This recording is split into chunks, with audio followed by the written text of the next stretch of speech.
1. It's Monday, March 22nd. The United Nations celebrate the World Water Day, and we're at Sim Broadcasts welcome you to the first round of GTR Monday in 2021. Hello, I'm Thilo Falkenberg, and alongside me is Peter Butcher. Hi, Pete. Hi, Thilo. How's it going? So, the GTR Monday is a 20-round series organized by MRC. It is the second season of this competition, in which the GT1, GT2, GT3 and NGTR cars are used throughout the year. The opening round today takes us to Kyoto, Japan. As we see now on the schedule on the screen, it is the longest possible one of the longest possible tracks in Live for Speed, and therefore a worthy season opener. As you see, most of the other dates are TBA. This is because the winner of each round can pick a track for the next round. The only thing that is fixed are the classes that are in use. For now, the only races that are fixed to a certain track are round 1, round 6, round 11, 16, and the season conclusion round 19 and 20. Coincidentally, these are also the rounds we are going to show you here on some broadcasts throughout the year. Looking now at the track, nearly 10 kilometers of tarmac is ahead of the drivers for today. I'm not Chris Ford, and alongside me is not Travis Mellinger. Sorry for this little mistake here on screen. But yeah, very long track, nearly 10 kilometers, 29 corners. We have over 40 cameras here around the track for you today. And the event is going to kick off with a qualifying session of 20 minutes, followed by the race of 22 laps. And 22 laps, that is something, because one lap around this track takes 3 minutes 15 seconds, even for the fastest drivers on the grid. The race will be started with a rolling start, as we are going to see in about half an hour, as right now the qualifying starts and the first cars hit the track.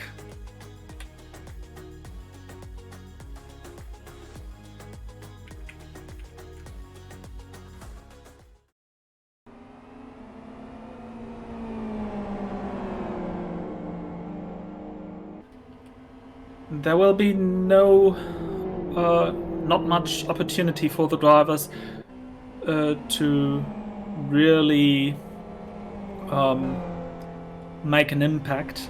The outlap will take around 4 minutes, so probably the best strategy for this round is to keep the car on the track and drive a couple of consecutive laps.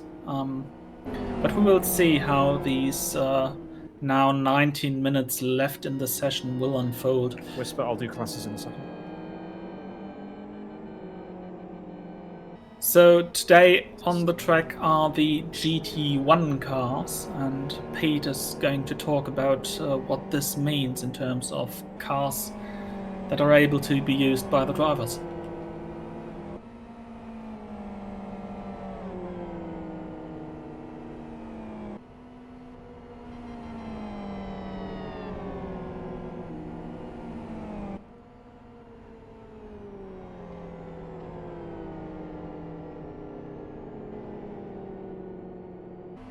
So yes, the classes that are going to be in use in this this particular race is the GT1 class. The GTR Monday series does not discriminate. It is going to be using the NGTRs as well. So yeah, we have today the XRR, the FXO GTR, and the FZ50 GTR in the unrestricted format too, though, which is the first time we've seen the GT1s in quite a while in Live for Speed, unrestricted. So the XRR, a 2.0 litre turbocharged 9.4, rear-wheel drive car weighing just over a ton. In fact, all the cars weigh the same, and they each have a 2-litre engine, except the FZR, which has a 3.6-litre flat-six rear engine. And as far as I know, we're using the aero default restrictions, Thilo. Have you got any idea what those are? Can you inform us what restrictions, if any, the cars are running for today's race? For today's race, there are indeed no restrictions at all. The GT1 category in aero is plain and simply the vanilla GTR cars. So one of the few times you will actually see an FZR without any intake restriction or any ballast added to the Porsche Ferrari hybrid on the track. Looking at the previous championship standings now, this is actually the second season, Thilo, isn't it? That the championship has run, and Jari Katila for World Class Lions, he won the first season ahead of RJ for a Master Race Car, the hosts, and Somerland for Fragmasters in P3 with Gemini P4, and the rest of the top 24 in the Drivers' Championship from the 2020 season, as we are seeing the cars only just arriving at the last corner of the lap to start their hot lap. And with nearly 4 minutes gone, Thilo, we are not going to see a lot of flying laps in this session. No, definitely not. The first driver on the track that's red board for Race Green Autosports, again in a not so green car, but that's something we are used to here at Sim Broadcast. He's now downhill into the second braking zone, turn 3 or turn 4 even, and now he climbs up the hill through the S's, a very nice section of the track. Just a few months ago I was lucky enough to drive the BF1 around this one of the versions of this track, and this is really a section that's really lovely to drive. And now we are approaching the infamous that corner. Yes, turn 9, which is still turn 9 even on this combination. It's going to catch out a few drivers who are following in the slipstream, especially in this unrestricted format of the GTR class in Need for Speed.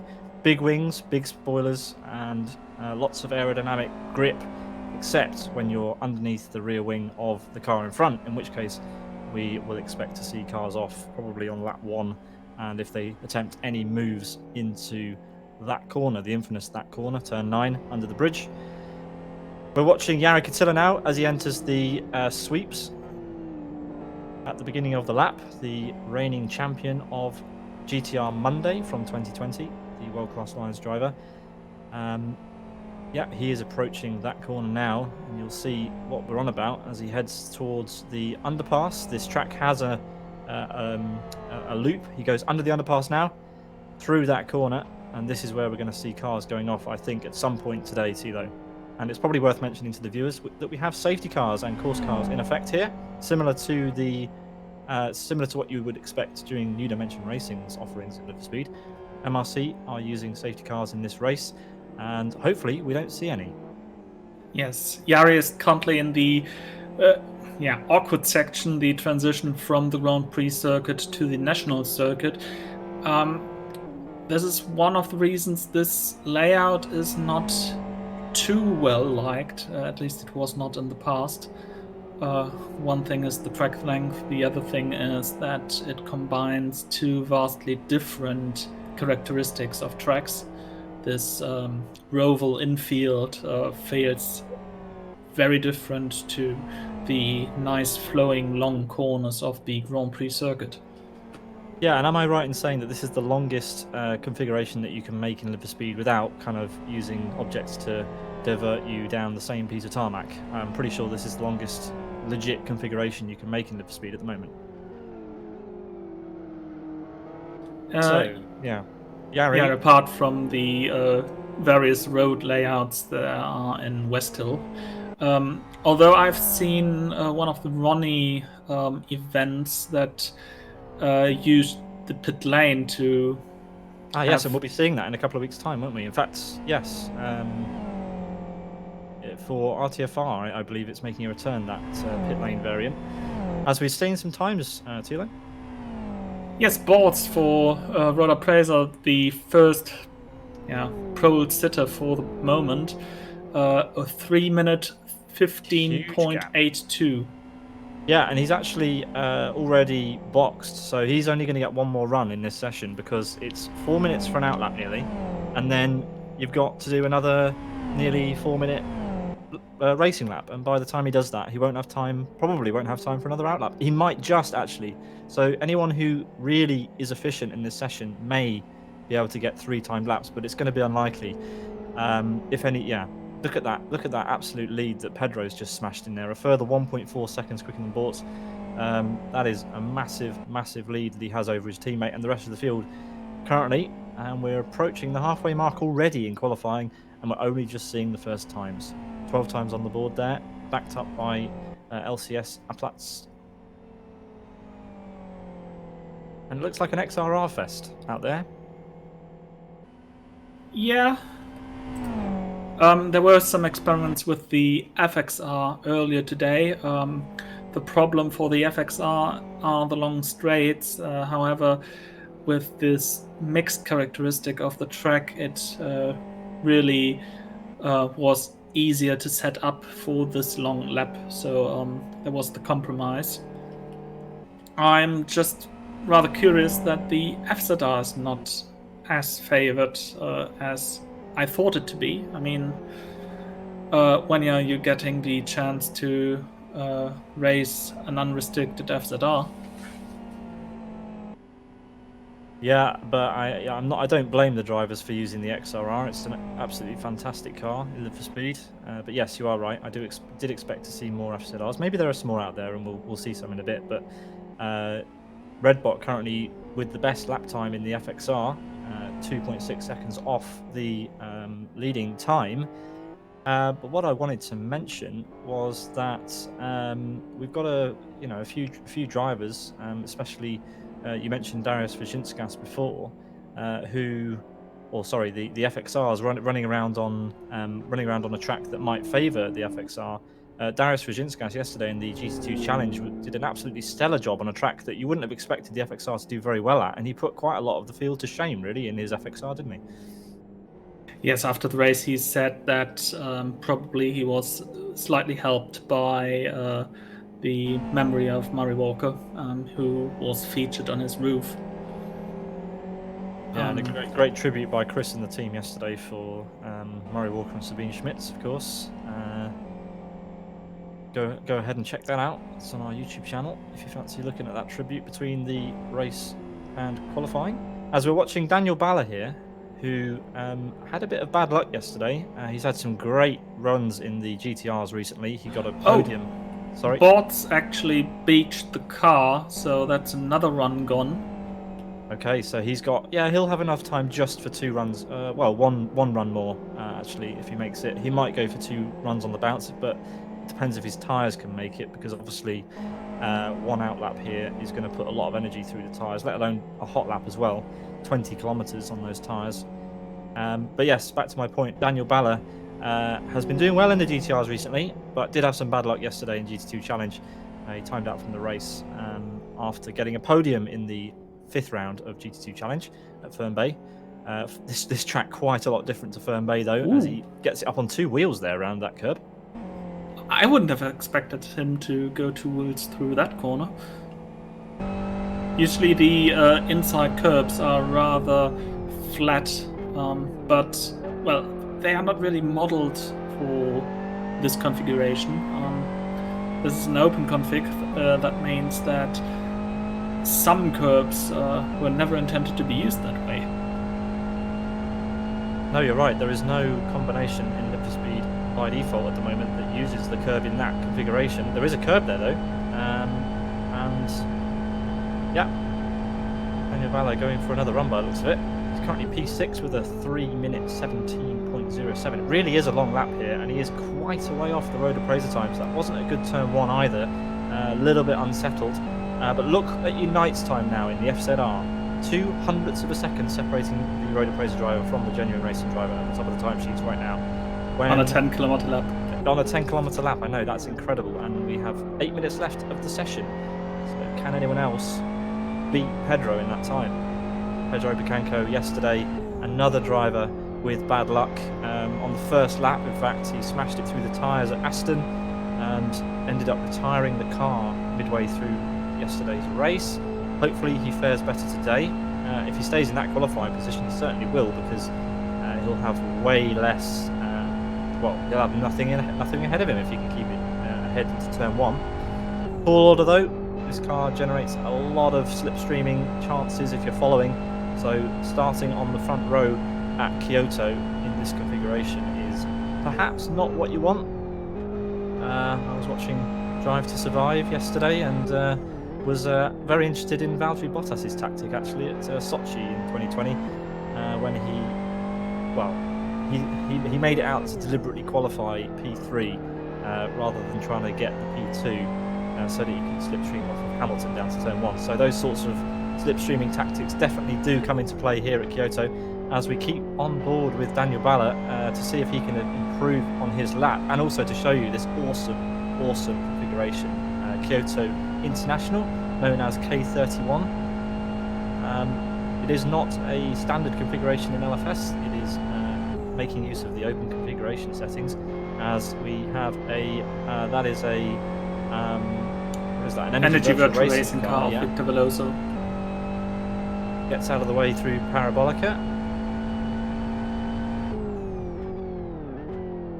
Now into this double left-hander, which would normally, if you were driving Kyoto National, be the final kind of challenge of the lap, really. You just have this chicane and then you're out of the woods, but far from it. You now have to have 2 more hairpins on the lap before we end up finishing it. It's like the Nürburgring of Live for Speed, this, isn't it, really? Only it's quite a lot shorter. Here you can see the podium that MRC have set up. We have a static cam of that for later, but yeah, the podium kind of in the final sector of the lap. We will show that at the end of the race, and I wonder who's going to be sat on the top step of that. Will it be Daniel Balla? We're going to find out how he does in qualifying. This looked like a pretty okay lap. It's not been the cleanest, I have to say, but let's see how he manages.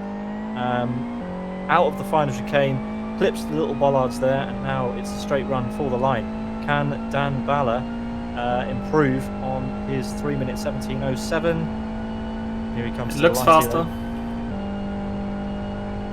3:16 probably. Yeah, 3:16.23. So into 5.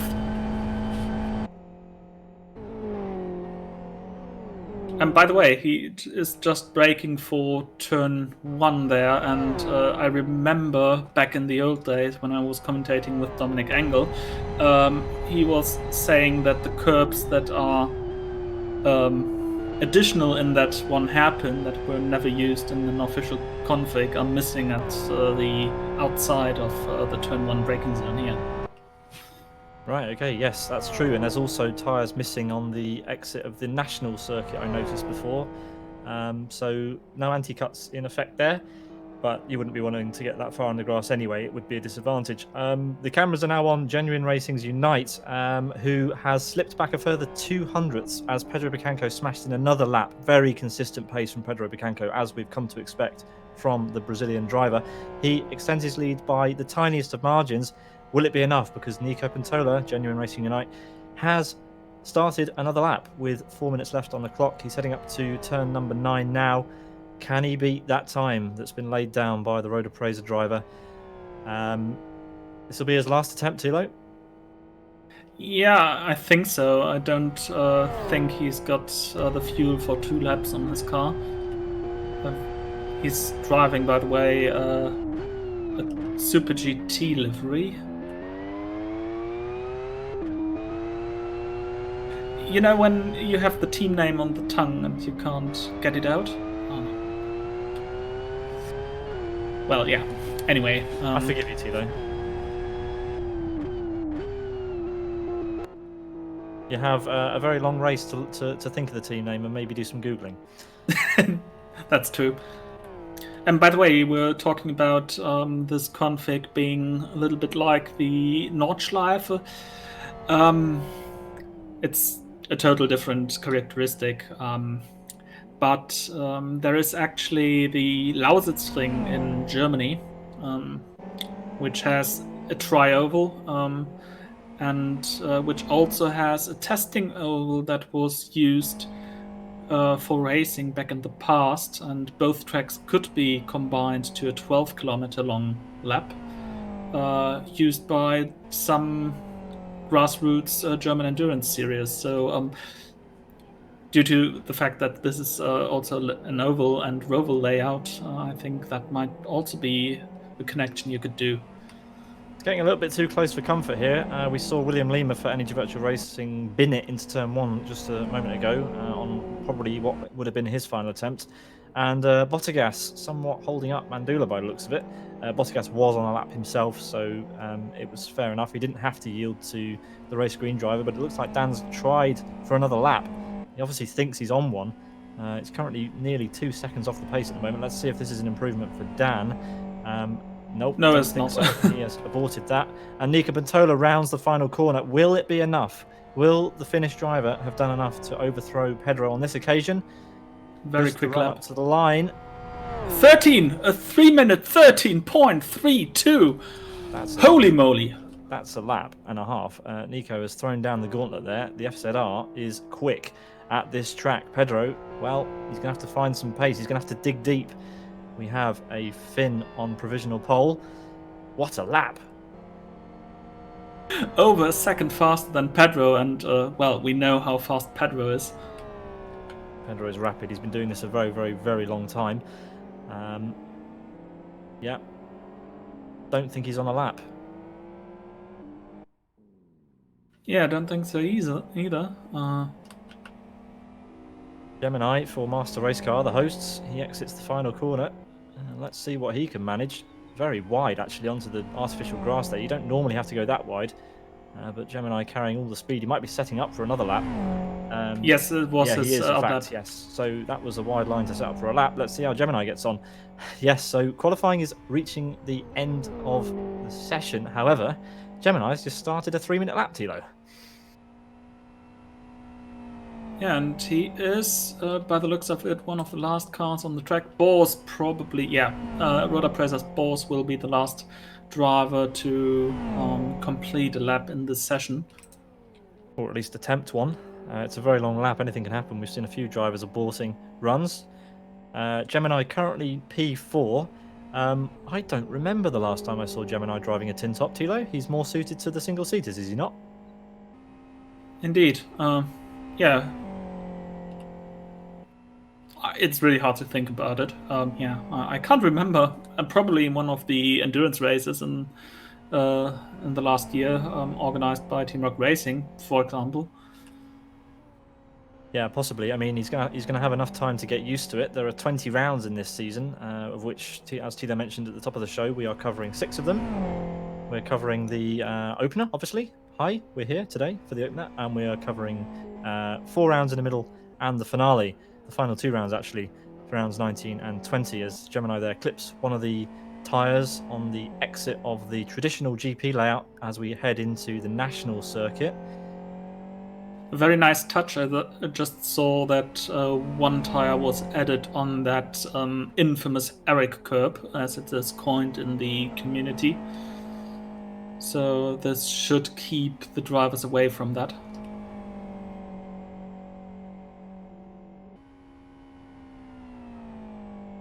Yeah, I'm just staggered by that lap that Unite managed. I mean, they were so close for the whole session. Only 400ths between them for, well, most of the session. And then Nico, out of nowhere, pulls out a second and a bit over Pedro.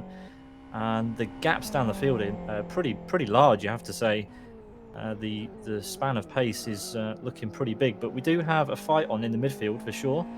Lots of drivers setting relatively similar lap times in the midfield, but at the front we have the top 3 more than 2 seconds ahead of the car we're currently watching, Master Race Car's Gemini, who seems to be on a decent lap, it has to be said, Thilo. Even though he had a little bit of an error entering the national circuit, this should be an improvement if he can finish it. It looks to be okay to me as he breaks down into this hard hairpin, a corner that very few drivers would have done in anger in a while. think when was the last time we drove K32 or K31, Thilo? K32 recently, I think, in an endurance race, I think, at some point. Yes, I think one of the TRI endurance races. Because in NDR and also in Bagheera, we used the boothy layout rather than one of the other layouts, if I remember it correctly. So as Gemini now comes, he's now coming to the line. It's going to be improvement into third position. Good effort. We're just waiting for Bortz to come around. We'll see where he ends up going. No improvement. No improvement as he crosses the line, and I believe that's it, Thilo. That's it, yes. 19 brave drivers here setting a lap time in this session. And you now have the qualifying results on the screen.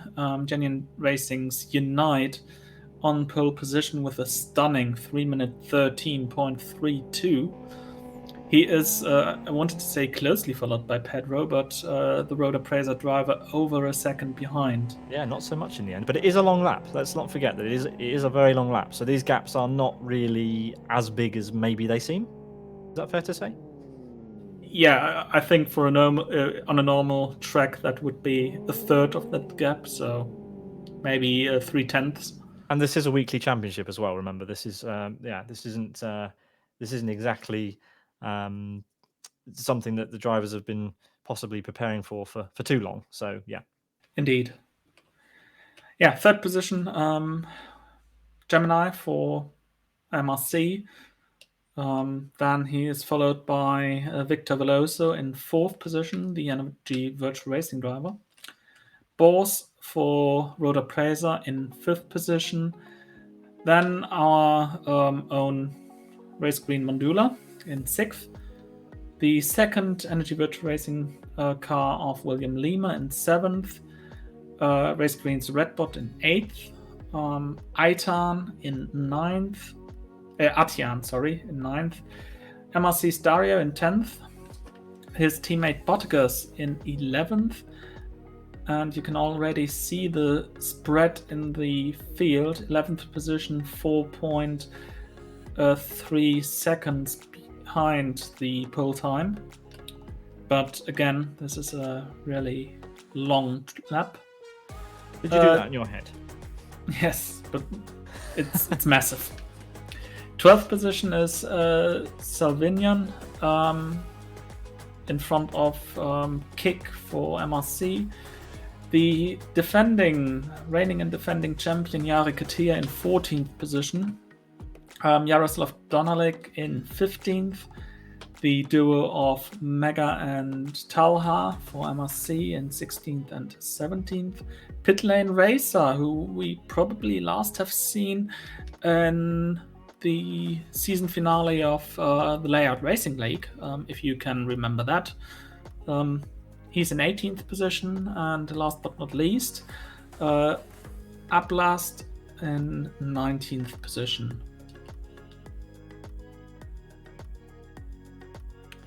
Thank you for that, Thilo. So we have, how long do we have to the race? We've not got long, have we? Maybe a minute while the drivers grid up, I believe. Qualifying was a little bit late starting, so it's possible we may have a delayed start to the race as well. We may be interrupted by the start of the race, in which case we'll bring it to you. But yes, Thilo, we should probably go over what's coming up on Sim Broadcast over the next few days. Yes, indeed. Tomorrow, on Tuesday, the 23rd of March, we will be back at Ronnie's Tuesday Fun Race, the extra large edition. Again, a GT1 car, this time at another big lap, big track, Aston Grand Prix. About 1.5 kilometers shorter than this track we're driving today. This is going to be also very interesting. Also, about 1 hour 15 the race distance, so rather similar to today. Well, with the catch that only the XRR will be available. This is going to be a very interesting race we're going to show you tomorrow from 1850 UTC on. Yeah, I think I'm going to have watched about, well, maybe 6 hours of GTR racing over the last 3 days tomorrow, so that's going to be amazing. Quite the week for GTRs in Live for Speed, as Chris alluded to yesterday. Yeah, there was a note saying in the German community when I started, if you want to earn some money with Live for Speed, go the GTR route. Yeah. Then we also want to present you the endurance finale to the NDR GT2 Challenge. It's a non-championship round from Westhill International. 6 hours on April 4th from 14:30 UTC on. Yeah, and I think there will be some fellow friends here in the booth sharing some thoughts about the season, about what else is happening in the world, as you're used to from our endurance racing coverage. Yeah, we always love our endurance racing because it's just a social, isn't it? It's a social gathering, good fun to hang out with everyone in the community. And yeah, if you weren't sick of GTR racing already, you certainly will be after April 4th, because we've got a 6-hour endurance race at Westhill, which is going to be amazing. Yes, but then this week we also have the second round of the Scottish Motor Racing Club Esport Racing Spring Cup, coming to you from Charlotte Motor Speedway, the Charlotte Roval of NASCAR fame in the Mazda MX-5s. And yeah, I think we've got a trailer for that one, don't we? Yeah, we may have to cut that out because we are. We're joining the track already. Going. So, well, something's happened. I think they've started qualifying again. Yes, so we may have a regrid. So yeah, bear with us. they accidentally started qualifying again. But yeah, that's the second round of the iRacing Championship. Our first venture into iRacing on Wednesday. Live on some broadcast Twitch channel, but also on the SMRC YouTube channel. And now the grid is set, and our safety car is on the track. Let's take the viewers to the track, Thilo, and get this show well and truly on the road. Here you can see Michael Malak, who will be leading the cars around for the formation lap. There we go, pulls away.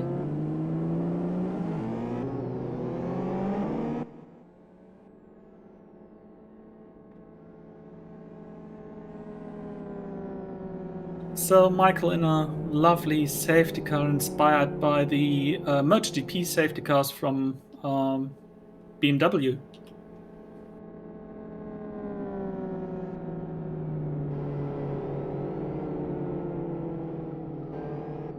So we're having some time here now because they actually did, before we went live, rolling start practice, and that practice lap took 6 minutes. Yeah, I just wanted to say to the viewers, if you haven't already gone to the toilet or made yourself a 5-course dinner or had a cup of tea or gone for a walk, in fact, or, I don't know, go and fill up your car, because we've got a while. This is a long lap, and we're currently doing... What speed is Michael doing at the moment? 100 kilometers an hour. 100k. Do you have a calculator handy? How long is this going to take, Thilo? Well, 100k on a 10-kilometer lap. So a tenth of an hour, so 6 minutes. Yeah, 6 minutes, as you suggested before. Could read a book in that time. But yeah, Nico's going to have to warm up his tyres, I think, by the end of this, because there's going to be some cold tyres going on over here, I think.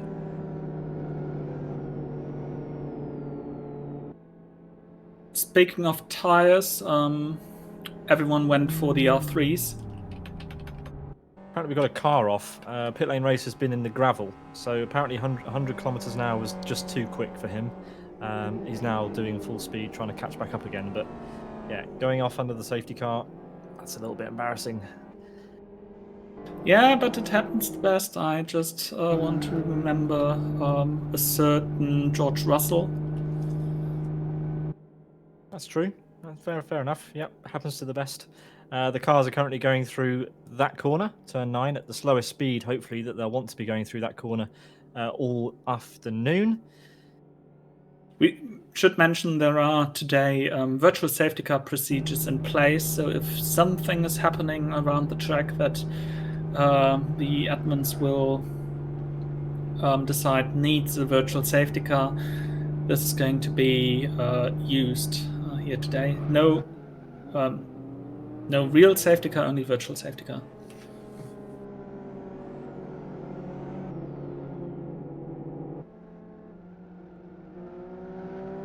As the cars make their way into the national section of the lap, they're going to start thinking about their tyres. Do we expect to see pit stops during this race? It's going to be close, isn't it? Because of the lap count. Some drivers may choose to pit during this race. Yeah, like for GT2 Challenge, pit stops are not mandatory. So each and everyone can decide if they want to or don't want. I think that it's going to be very narrow for the FZRs. The XRRs are going to have a chance. However, I can't get a feeling for the tire wear because of the very long lap and the quite numerous corners through which the tires are loaded. I mean, we are just passing through the Parabolica section of the national circuit. This is not really easy on the tires, but we also have the S's of the Grand Prix circuit.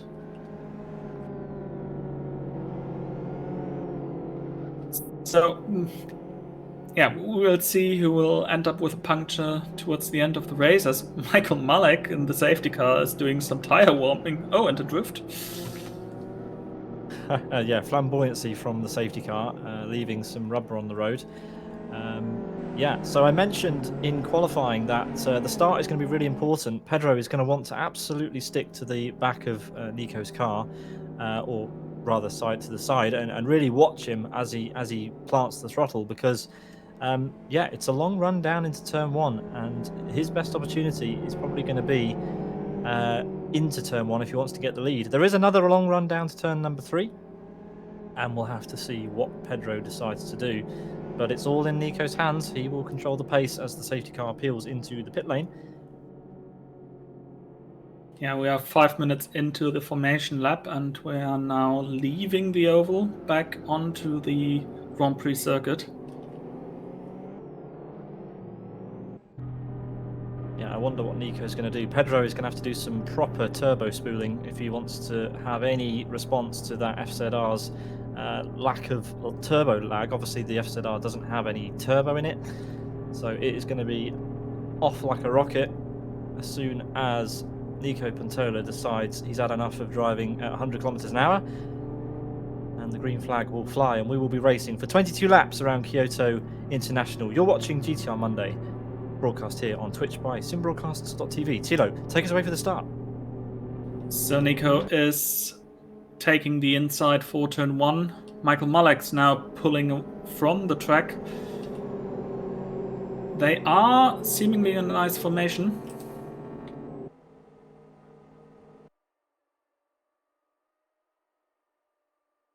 It's now just waiting for the green flag.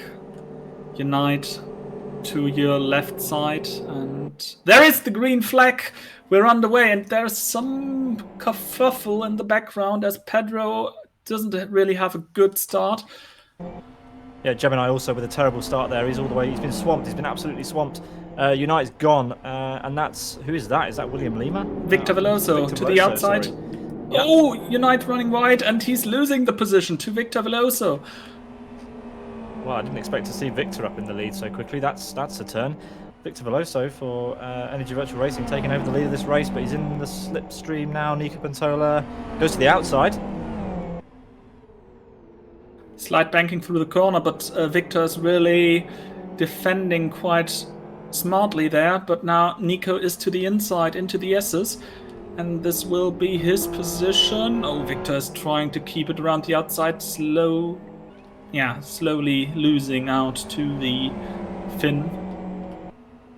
Yeah, in the Super GT car. Word of warning to the viewers, we get timing updates at the split times, and because this is such a long lap, positions may not be reflective of their positions until split times, so yes. Oh, side by side into that corner. Oh, this is feisty stuff for lap 1, and there's a car William off Lima's already. off. That's Lima, that's Victor's teammate. Yari's gone off, the reigning champion, in the wall at that corner. We knew it was going to happen. He didn't hit the wall, we're hearing, but yeah, it was close. And we've got Victor's gone off as well into the spoon corner, and he's down to third again. Started fourth, got up into the lead, back down to third. Where's Gemini? Gemini's had a shocker of a start. He's down in P12, Thilo. Not sure what happened to Gemini. But he's now on his long way back to the front. It's a long race. We still have about 215 kilometers in front of us. Yeah, it's a very, very long race. As Daniel Balla is in a battle with Atian, and Atian's Oh, Yaroslav Donalik. Yeah. Into the ends. Ooh. Lovely blue and white livery there. Contact. Well, Mega contact with Mega. There's a lot of action for the first lap of a nearly 80-minute race. Oh! Mega with a big send, and that's Redbot, Jeff and Jacob there on the, having to kind of take an evasive line as Mega fancied that corner, or that position back rather. That means Redbot's going to be under threat from Gemini here. Gemini having to go the long way around. He's going to try and get the FXR on the brakes into the hairpin. Redbot is boxed in, now Gemini leaves room. But he wants to go to the inside. Oh, contact again.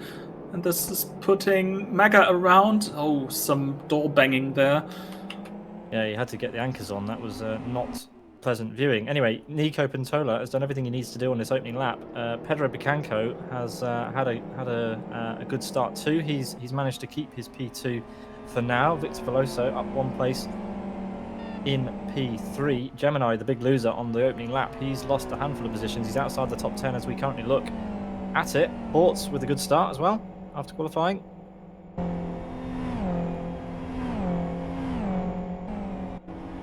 Bottas and Gemini, the teammates, are racing each other. Bottas was... that looked very easy.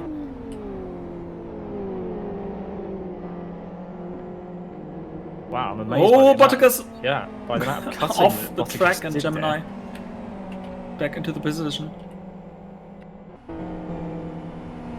We've got a battle side by side between Atian and Mandula, and these cars, I'm not used to watching GT1s. It's been a while. That the overtake's happening so quickly.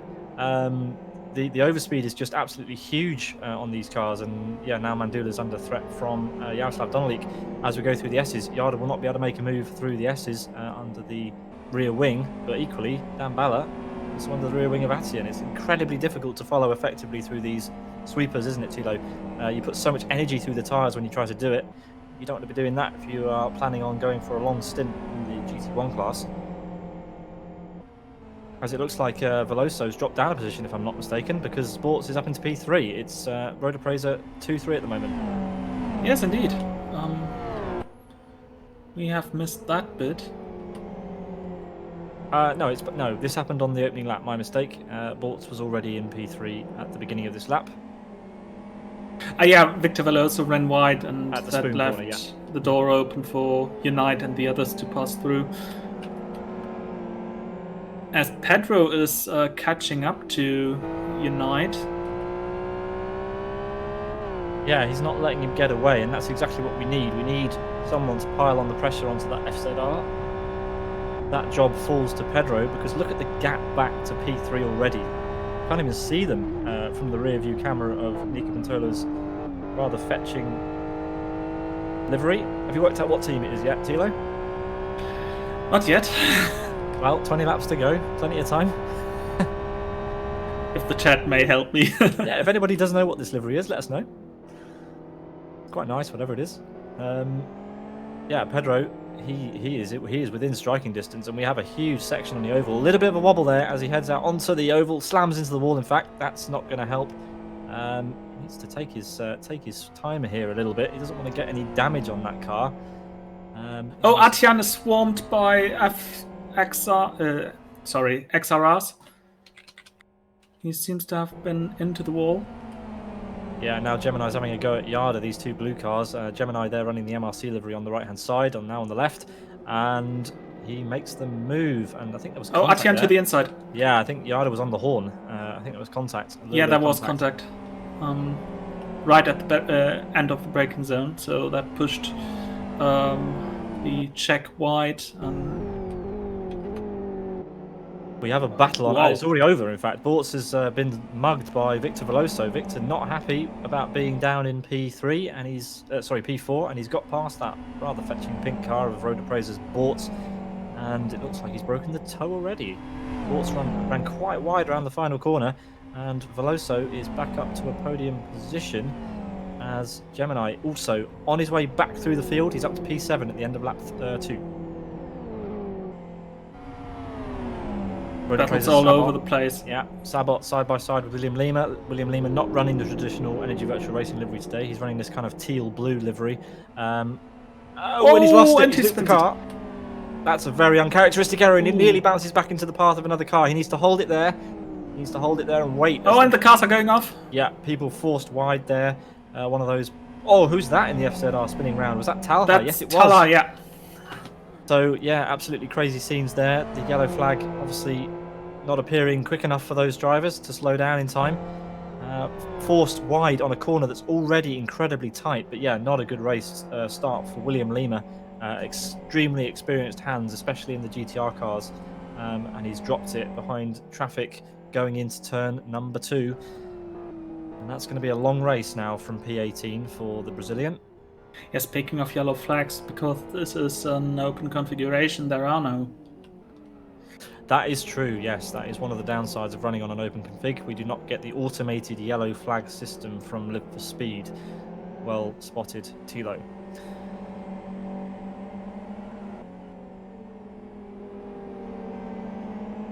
We have a battle in the midfield, certainly. Salvanon is going to be under threat from Daniel Balla pretty soon. Salvanon, a name I'm not familiar with, Thilo. I'm not familiar with this name.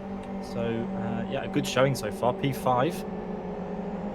Oh, but he runs wide. That's commentator's curse. Should not have said anything, should I, really? I mean, what's going on here? How's that? What's happened there? And he's retired. I feel terrible. We're 3 laps into the season, and I've already cursed someone.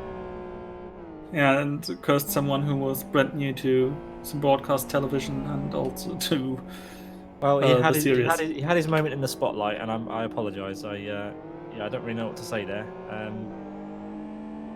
But this is always happening when we two are commentating. We have a battle. Let's go back to a battle. Sabo and Dario are side by side. The Master Race Car livery there, the number 69 pink livery, currently gets the place back nicely there actually. Currently P10 for Dario. Oh, but very poor exit. That's giving Sabat the opportunity, through the oval 3 turn into the hairpin. Gemini is on a charge, an absolute charge. He's already up to P6 and he's looking to make it P7. He got past Yada at some point, unbeknownst to us, but he's now side by side with Mandula. Mandula on the inside in that lovely race green livery, having to force Gemini to go the long way round. These two extremely experienced racers. I don't know how much racing they've done together though in recent times. Probably the last time was at the RTFR at the West Hill road layout with the Formula BMW. Yeah, your memory clearly better than mine. Gemini will have to do that move somewhere else because Daniel has the advantage at the moment. But Gemini definitely has the pace. Bottas has got past Atian on the home straight while we were watching that, and here comes Atian. He's having to go back. Nope, he's pulled back into the slipstream. It was really interesting to see as soon as Bottas took back into the slipstream of Dario, he was suddenly pulling away from Atian again. But now they are side by side into turn 3, and Atian with the later break. Oh, It's fascinating how unstable these cars are under braking. Yeah, we're so used to seeing the GT2 or the GT3 class these days in Need for Speed. So whenever we see the GT1s, we're always a bit surprised by how kind of twitchy they look. Maybe whether the drivers just need to warm up to the GT1s again. Remember that this series isn't just the GTRs. We are using all of the different types of GTR spec in Live for Speed, including the NGTRs, the UFR and XFR, as well as the 3 different classes of GTR spec in Live for Speed: GT1, GT2, and GT3. There you're watching the GT1, the full fat edition. As Ation again squirreling it under the brakes out of Spoon Curve into the national section. It's a great little corner, that. So much camber change, and a corner that is unique to this configuration. Bottas though, he's caught up to the back of Dario very quickly, and he's looped it nearly. The extra lock that is now available in the GTRs. I don't know if he's got any of the extra lock available on that car, but that looked like he did, to be honest. I don't think, because they are only available on the alternate. Oh right, someone's not been reading the patch notes well enough apparently. So apologies for that.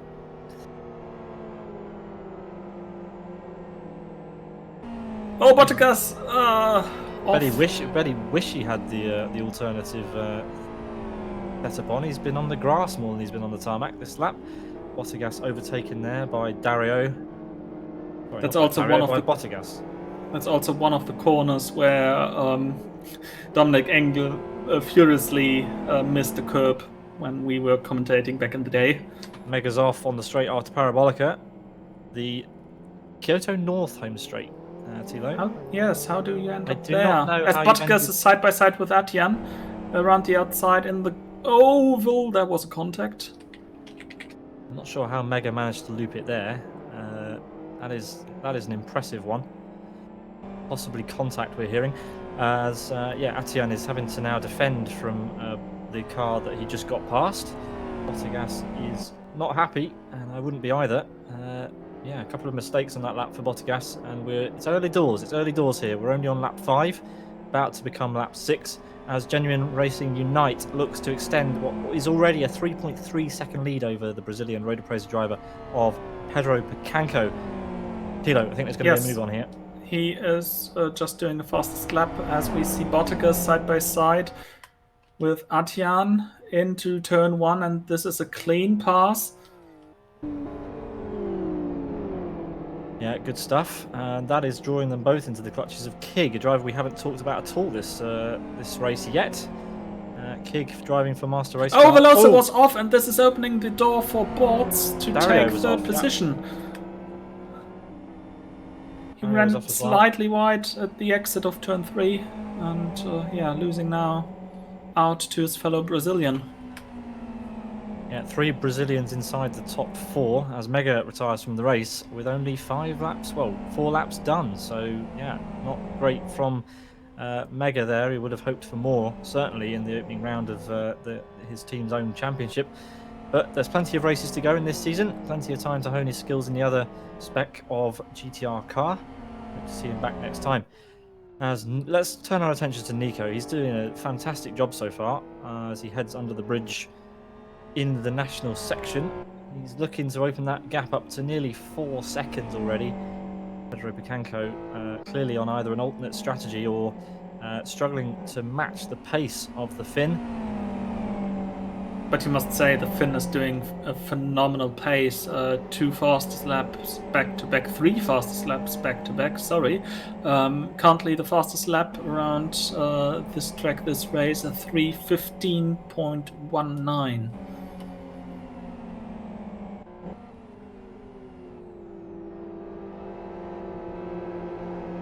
Well, to give you a perspective what these lap times are, 5 seconds more and you're suddenly having a prototype lap around Le Mans. Oh, well, they are doing about 2.5 kilometers more of tarmac, but still. I was wondering where you were going with that one. I'm glad you clarified. Nico Pantola, he is going to be over a 4-second gap at the line, I think. This has been a heck of a lap from Nico. Pedro doing somewhat of a more conservative pace right now as he almost runs into the end of the pit lane. There is no runoff there, and he's gone a bit deep. Pedro looking a bit out of shape into the final sector of the lap. And there's a bit of a gaggle down from Bortz through to Gemini. Gemini still trying to get past Mandula here. Yeah, Bortz was previously held up by Velocis slightly, and since Victor made his mistakes a few minutes ago, he is not... Got a car off. Car currently, well, previously in P9, Road Appraiser's Sabot down quite a few places. He's now behind Kig, so that's P12 for him, and that's promoted Atian and Bottigas, who are still going at it, Thilo. These guys have been hammer and tong for the last 2 laps. Nice drift, but he could keep the momentum, and now he's in the slipstream of Bottigas. Yeah, Atian clearly with a huge budget entering this season, huge tyre budget, laying rubber down at the final corner. I can't imagine he's going to be doing this race on one stint because, yeah, you can't do it if you're leaving rubber everywhere. Side by side we go again. Yeah, Live for Speed's DRS opening up for the GT1 cars on the straight. There's nearly nothing you can do once the car behind is prominently in your slipstream. It's best to simply let him past. At least on such a long straight as the one into turn 1. So, Thilo, the GTR Monday series, as I mentioned, uses a whole bunch of different car classes within the GTR and NGTR category in Live for Speed. That's going to be quite a challenge week on week for the drivers. What do you think? How are the drivers going to adapt week to week in this series? It's going to be quite tricky. I think what's rather nice for the drivers is that they first start with the GT1s and then go down the power order. So from week to week it gets slightly easier until they hit the NGTRs, which are simply a very different beast of car to drive around tracks and Live for Speed. Yeah, as we see Pedro dropping 2 wheels on the gravel, and I noticed that the gap is already up to nearly 6 seconds. So something's happened. I cannot believe that Pedro would have lost nearly 2 seconds on this lap alone to Nico. So I think something's happened, maybe a little bit unsettled on this lap. Nico is putting on a masterclass right now.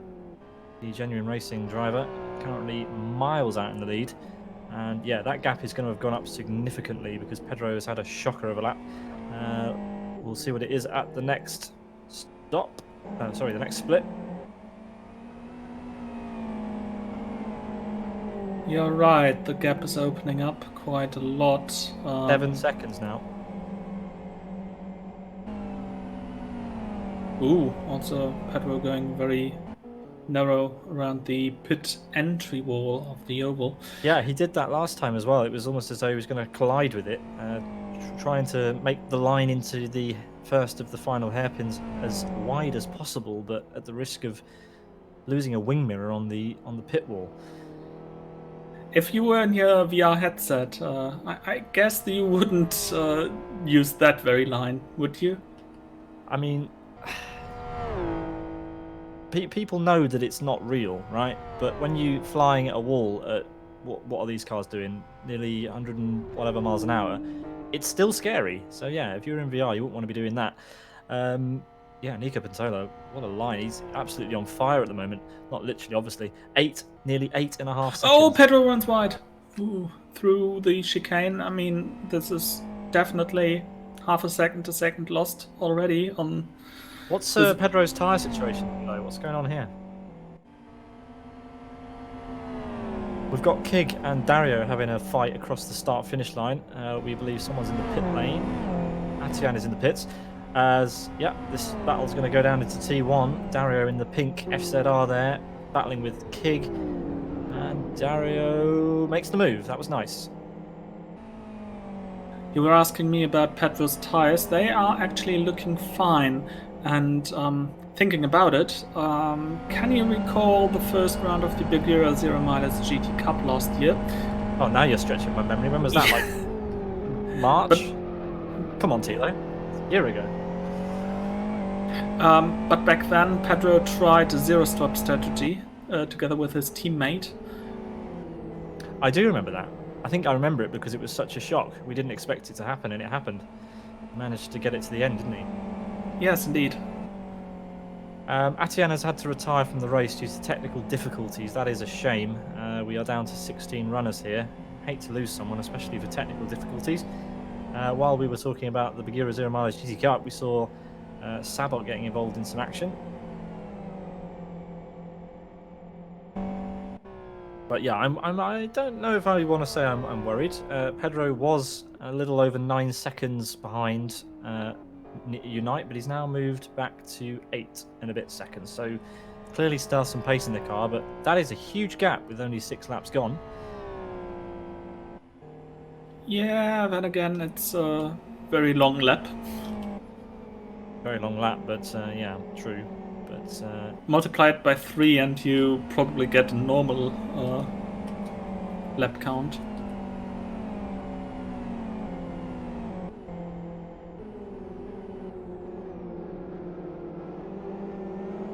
Well, after all, a lap around this track is 3 times longer than a Blackwood lap, for example. As we have pit lane racer off, and he's got some heavy damage. He just returned to the track. I'm exiting the sweepers, going now into that corner. Yeah, well, judging by the state of his car, his race is going to indeed take him to the pit lane. So let's see what he does. Yeah, that car needs to go down the pit lane. All 4 corners of that car have seen better days. Apparently, he's already stopped for fuel.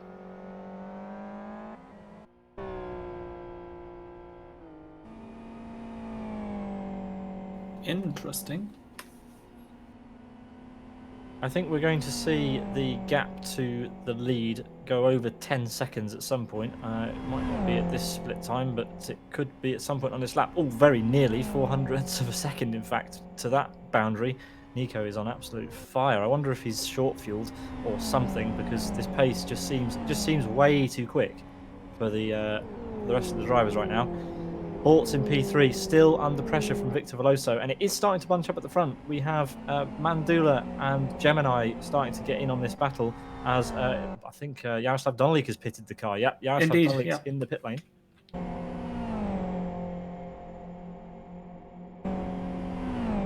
Fuel and tires for the Czech. So he should be going all the way to the end, you'd expect now. Someone who's going to hope that he'd have made a better start is Gemini. We kind of saw what happened. He kind of got swamped, didn't he, on the opening lap down into turn 1, Thilo. But Gemini doing a good recovery, but he is quite a way off the lead. He's some 20 seconds off of Nico. He would have liked to have been a little bit higher up. Obviously, if he'd avoided the first lap chaos. But he's now still trying to get past Mandula. And he's now at the very tail end of this group. So he's probably experiencing some dirty air from the cars in front, as they have pretty much a no attack agreement in that group. Rather steady gaps between the cars. Boss to Veloso to Mandula to Gemini. I'm not sure they have a no battle agreement. We saw Bortz and Veloso having a pretty heated battle a few laps ago, but yeah, it has definitely settled down. These guys do want to focus ahead for sure, but this is definitely almost like a Class 2 battle at this point. Pedro and Nico are so far ahead, but it will be interesting to see how the gap between Bortz and Pedro changes. It's currently around about 7 seconds, that gap from second to third, and it's going to go up again, because I really do think that Veloso is going to be, he's got to be close to the slipstream, hasn't he? He's at the very, very tail end, I think. Runs a little bit deep at the first apex. Nice cutback for the second. Bit of a slide. And then you have to nail your exit through this corner out onto the back straight. You can use a lot more curb on the left there. And you can see how much power these GT1s have compared to the GT2s. The cars are so unstable leaving the infield. That's cost him a handful of time. See how quickly the gap opens up in GT1 spec. Bortz will be on the anchors pretty quickly. There we go, those 4 cars pretty close together as we head into the final sector. Veloso, again, really sliding that car around. I am pretty sure that car is not going to make it to the end on those tyres, Thilo. No, from the look of the tires, they are already under some stress. And they're slightly hot at the rear left, so that's probably one of the reasons why we see him slide quite a lot. One thing you may not forget about this very track is the setup issue, as the 2 halves of this track have widely different characteristics, so each and every setup is a compromise, and therefore I think cars will tend to be more unstable than we might see them on other tracks. Yeah, it's absolutely worth mentioning that this is a very unusual combination, one we haven't done for a very long time in league racing in Live for Speed, so setting up the car for it is especially difficult, as we see Sabot trying to mount a charge on the Master Race Car driver of Bottas. Master Race Car some of the drivers at least, seem to be using this kind of pink and teal livery, which I haven't seen before, Thilo. It looks like they have an FZR variant and an XRR variant. You're right. Was not really aware of that. It looks like a GT2C livery, in fact, but It I don't does. remember seeing it in GT2C. So possibly some drivers who attempted to pre-qualify for GT2C, but didn't make it to the grid for any of the rounds that we saw. But anyway, interesting livery, as Talha is in the pits in the other MRC car, as you can see, and he's repitted for tyres, fuel, and damage. Thilo. Yeah, we've seen some issues for Thala throughout this race, so repairing damage for the slightly more than second half of the race is probably a wise move. Now let's talk a little bit. Yeah, sorry, go on. Yeah, as he gets overtaken by pit lane racer who did not return to the pit lane with his pretty heavily damaged car. Yeah, he'll be in at some point. It's pretty much guaranteed. I mean, yeah, that car is not factory fresh, is it? I was going to say, definitely not. Nico Pantola, he's had quite the weekend. He had, how long was yesterday's race? Nearly 75 minutes. And here he goes again in his FZR. He had a very interesting race yesterday. He was up to P3 on the opening lap, battling with Yoni Katila, Isaac Price, and Vitautas Lagutskas in the GT2 Challenge. But he has none of those guys for company here today in the GT1 spec. He is 12 seconds clear of Road Appraiser's Pedro Picanco and nearly 20 seconds clear of everybody else. This is an absolute masterclass so far from Nico Pantola. What a display.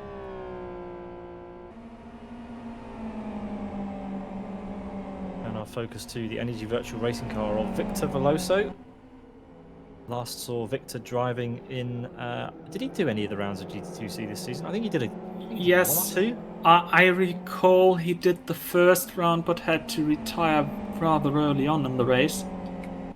Well, anyway, he's currently catching up to Bortz again. I've been saying this for a while. I wonder when he's actually going to get within that slipstream range. He's close. The camera perspective there does distort the distance a little bit, but yeah, he is getting close. But if he wants to get that move done, he's going to have to be a little bit closer out of these corners. If he wants to get, as he cuts across the grass, and he nearly loses it on the exit. That's not going to help him, and that's going to be a sight that Mandula will be very pleased to see, as Loso drops a little bit of time to the back of the Road Appraiser driver. Yeah, but Mandula should not chat as much as he does when he wants to catch up to the cars in front. Just a friendly advice. Mandula using the chat function. Yes, he was rather impressed of our leader's new fastest lap time, 3 minute 14.18. So he is now on his fastest race lap, faster than the second place in qualifying. Okay, so yeah, time to set up a change.org petition to put ballast in Nico Pantola's car for round 2. Mandula is catching Victor now. This is the battle in the front of the field, at least. Looks like Baltz has been given a bit of breathing space, and Victor will be looking in his rearview mirrors pretty soon as this grey and green car looms ever closer in his rearview mirror. But we may look at P8 and 9 as Bottas now has Sabot in his slipstream into that corner. And it looks like the Road Appraiser driver hitting the corner slightly better than the MRC driver. So he's setting himself up into a pretty good position. Oh, and Bottas hits the grass. That's opening the door for Sabot, and he says thank you and goodbye. Yeah, I thought that move was over because he got into the slipstream really late, kind of mid corner, and I thought it was over. And then Bottas got on the grass and it all went wrong. Apparently Yari's been off or something. He's got huge front left damage. What on earth has gone on there? Maybe he picked that up earlier and we just didn't spot it. Yeah, I think he's actually hit the wall at the exit of that corner, turn 9. Is that car now tracking? I think it is.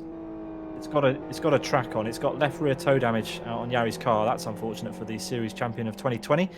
He's going to have an uncomfortable remaining 12.5 laps of this race unless he decides to either retire or bring that car into the pits.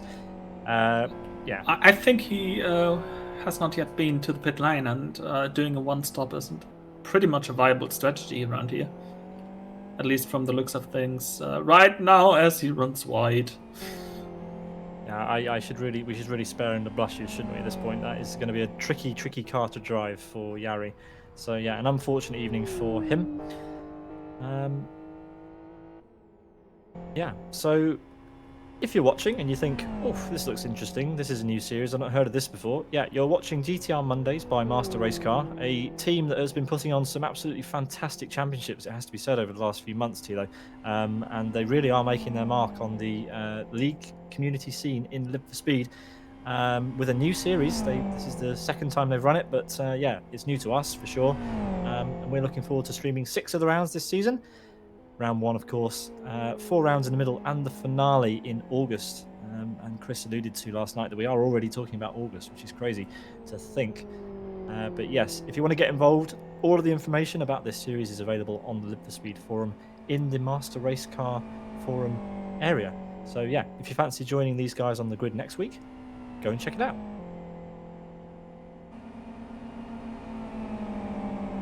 The chat provides us with some fun facts.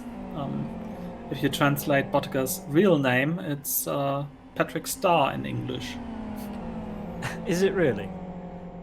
According to the chat, and why should the chat lie to us? But speaking about MRC driver, what happened to Gemini? Gemini is now way off Mandula. Yeah, he's had an error. Maybe we can send someone off to get a look at the replay about what happened to Gemini, because that's not a trivial amount of time, is it, at all? That's 20 seconds of time. Has he been in the pits? Did we miss it? I mean, what's happened there? That's 20 seconds that he's lost. I don't have a pit stop from him. Yeah, he hasn't been in the pits. Yari's in the pits as well. So Yari's decided enough's enough with that damage, and he's now on his way again. We've sent our minions off to check the replay. We will get you the information you need about what on earth happened to Gemini that meant he lost 20 seconds at some point. It's a disaster, but I mean, it's a disaster, but it's not a disaster for his position, is it, Thilo? Because he didn't lose any. The midfield has stretched out quite a lot as we enter almost the halfway stage of the race already. Indeed. I mean, Gemini has had some hardship on our streams. The West Hill FBM round of Ronnie's Tuesday Fun Race we mentioned earlier, he first lost his easy lead and That's later true. had some lap traffic that pretty much destroyed his chances to win. I mean, we like covering Master Race Cars events, but maybe it's in Gemini's best interest if we don't. Well, he has got 5 rounds without us, 4 rounds without us coming up. Yeah, so by the time we're broadcasting next, Gemini will be in top spot, right? That's how it yes, works. that seems to be the logic here. All right, well, let's leave the camera pointed away from Gemini for a bit. He's currently P6. He has a 20-second, 18-second deficit to Mandula. Somehow, we'll get you that reason very shortly. Mandula will be breathing a sigh of relief. He's going to be still all over the back of Veloso. We're hearing that Gemini clipped the inside curb and nearly rolled it at the first big hairpin in the infield. Ouch. Lucky not to roll it, in fact.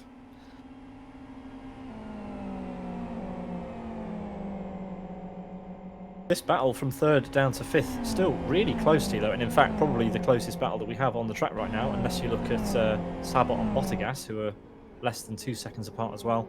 But Victor must be getting pretty fed up of the back of Bortz's car as Bortz leaves plenty of 11s out of turn 4.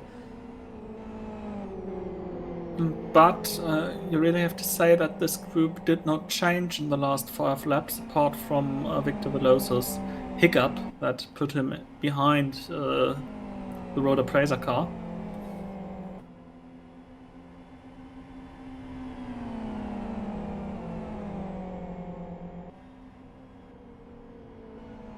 Yes, so Kyoto has enjoyed many races at the GTRs have enjoyed many good races at Kyoto over the years, and yeah, Kyoto International is certainly a track that demands so much from the drivers. It's such a long lap. We have a battle on further down the order between LCSR's Aplatz and Yaroslav Donolik, who is recovering after a pit stop. That was close. Aplatz running very wide through turn 1, and that's let Yarda catch right back up. I think it's closing up between Bortz and Veloso as Yarda runs up onto the grass in the slipstream. Yeah, just too close going through turn 3. But I must say that's quite a spread across the circuit. Those two were fighting at the beginning of the lap, while currently the leader is going through the oval turn 3. Yeah, I want to say that Veloso has the best chance he's had in ages of getting past Bortz. He's gone a bit deep there, but he'll get a good exit if he can keep the car in a straight line. He's doing the same thing again that unsettles his car through the first of the 2 chicanes. Really wringing that neck. He's wringing its neck, isn't he? He's going to have to bring that car into pits. Those tyres are just not going to last. He is in the slipstream, though. It's not going to be enough. He's not close enough, but this is the closest he's been all in the last few laps. Apparently his temperatures are fine and he's managing them well, but yeah, definitely aggressive driving from Victor Veloso right now. But he's probably more of a dab hand in the GTRs than I am, so I'll bear my judgment. Our leader has enough time to chat, so he feels comfortable as he pulls off another fastest lap of 3-minute 13.45. So a 10th slower than his qualifying lap.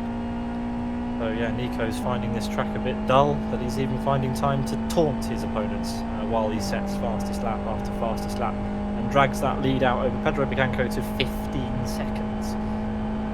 But for me, that's a sign that he has to do a pit stop. I don't think that he could. He's got to be in the pit lane. I reckon Pedro might be going the distance. I don't understand Pedro's pace at the moment, unless it's just an off day, which is obviously possible. I don't know. Pedro's only chance to win at this point is to pray for a mistake or go to the end, as we've seen Pedro do several times, in fact. Yes, but just to get this straight, an off day for Pedro in second position of a still rather good field.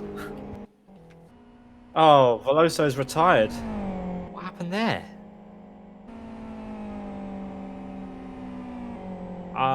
So, dramatic scenes here. Victor decided enough's enough. Didn't like following that road appraiser car, and unfortunately we're denied a bit of a battle there by the Energy Virtual Racing car. Decided enough's enough, and Mandula won't mind. He's been promoted to P4. Yeah, Gemini back to P5, although Yeah. He's still quite a way down from Mandula. Yeah, 46 seconds, in fact. Sabot and Redbot, that's a mouthful, isn't it? These two are close together again. Jeffin will be leading Sabot into that corner as Sabot will have to lift off unless he wants to end up in the wall. Takes a tighter Redbot. line. Redbot runs wide. Maybe looking in his rearview mirror a bit much. This is going to get Sabot the line he wants into the spoon curve. No. We've seen Sabot make a move into here on Bottergas. Can he make the same thing happen on Jeffin? No, because Jeffin didn't run into the Bottergas grass. has a puncture. Wow. I mean, front left just happened into the out of spoon corner. That's quite early.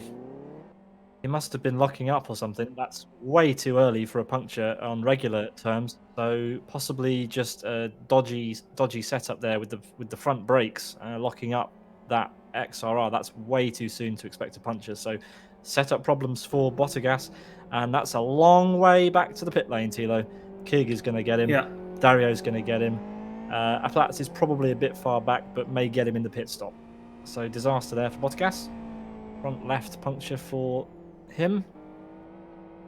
Race control reminding the drivers that Bottergas is crawling around the track. Oh, now the long right-handers are not helping him.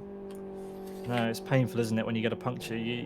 There goes Kig. Kig's made the move, and yeah, his teammate swings past.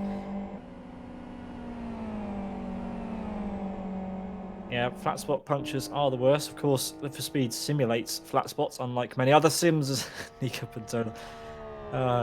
He's having fun out there, isn't he? Bit of flamboyance through turn one. He doesn't care about his tyres. He's definitely coming in the pit lane this race. I'd be amazed if he can keep this car on the track for the whole duration. We've got a battle again between Sabot and Redbot, we're hearing.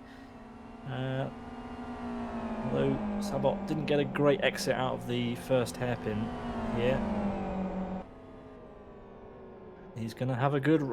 goodness me, almost looked like he's going to run into the back of the Indian there. But here we go, he's out onto the... yeah, these Road Appraiser drivers, they're loving burning the rear tyres on these cars. Speaking of Road Appraiser drivers, here's one we haven't seen for a while. Pedro is in a comfortable gap. He's got 15 seconds ahead. Nico was off. 11 seconds behind. Nico was off in turn 8. Okay, so that gap is going to have come down significantly because, yeah, Pedro can almost see him. I think. No, not quite, but anyway, the gap's certainly going to come down at the split. We'll see what it is. Apparently the gap has been halved, so yeah, Nico, you need to get off your keyboard, mate, and you need to focus on your steering wheel, or whatever it is you're using to drive, because whatever your tactic is, it's gone a little bit out the window, Nico. As Bottergas makes his way into the pit stop, has changed his tyres, and you can see he plants the throttle as he pulls away from the pit lane. We're going to get a split update because Pedro is going to be coming across the line. 8.5 seconds, Thilo. 7 seconds lost for our front runner. Yeah, that's something you shouldn't do, Nico. Chris would say it's a typical Nico thing to do. Sabot underneath the rear wing of Jeffin, the same place on this lap as he was last lap. He's got it he's much better this time. That was close. He's going to go for the move into spoon curve. He's got to go for it. Like, he's got to make this move. He's going to be wasting time behind Jeffin if he thinks he's got the pace. But again, Jeffin is defending that place pretty well. I hear the traction of the all-wheel driven GTR car is helping him quite a bit.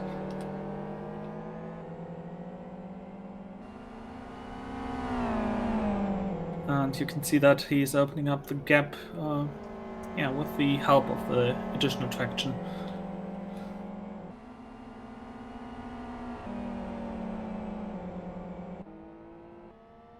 So in the lead we have Genuine Racing's Nico Pantola driving an FZR, as he has been for the last 2 days. Then it's Pedro Picanco, who was also driving the XRR yesterday in the GT2 Challenge. Unfortunately, he crashed on the first lap and didn't finish the race for some reason. He's currently P2. and is closing up to Nico after Nico made a mistake somewhere on the previous lap, turn 8, we believe. Bortz is in P3. He is defending, or was defending, from Victor Veloso before Victor decided he had enough out of turn 4. He went on the grass and thought, well, my day's over, and decided to retire. Mandula was therefore promoted up to P4 from P5. And Gemini, after a pretty disappointing opening lap, dropped way back down to 13th position as we crossed the line on lap 2. And he's back up to P5 after things have kind of worked themselves out. He'll be looking to get a consistent end to this race to hopefully be within striking distance at the end. But the laps are ticking away, Thilo, and that's our top 5. Yeah, slowly but surely. Sabot again was rather close into the braking zone of the penultimate hairpin. He's again closing the gap into the final hairpin, but he's losing quite a bit exiting the very tight complex, and this is really, thanks to the FXR's traction.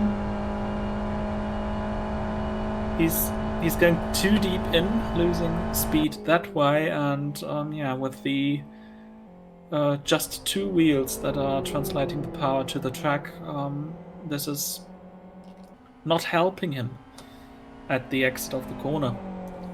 Now, and on the straight, he's again having the speed advantage. He's now in the slipstream, but he is closing up too late to really do a move. Yeah, without wanting to sound like a driver coach, you really do have to be slow in, fast out around here, and it seems as though Sabot does appear to be doing the opposite at the moment.